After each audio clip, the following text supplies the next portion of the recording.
Hi, I'm Jeremy, and today we're going to be replacing a power window switch in this 2010 Nissan Altima. If you need a power window switch, a power window motor, power window regulator, or even a mirror, you're going to want the TRQ brand because it's the highest quality, direct fit, and it'll get your problem solved the first time. So, let's get started. Now this pops up just like that. And it comes off. There's just a bunch of clips that hold it in place. They snap into these little holes.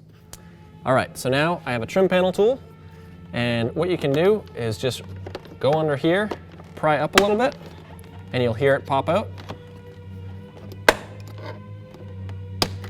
You want to start from the bottom and work your way up, because up here there's a piece of plastic that goes up underneath this, and that won't pop out. So you want to always pull from the bottom. So right here you can see the piece that goes up under here. So if you pry on that, you're going to snap that plastic off. So if you pry from the bottom, it'll pop all these loose, and then you can pull these out. I use a pick because it's a little bit easier, because my fingers don't fit in there.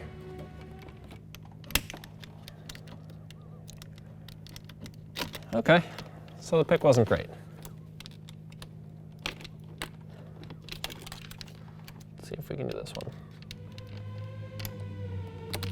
There we go.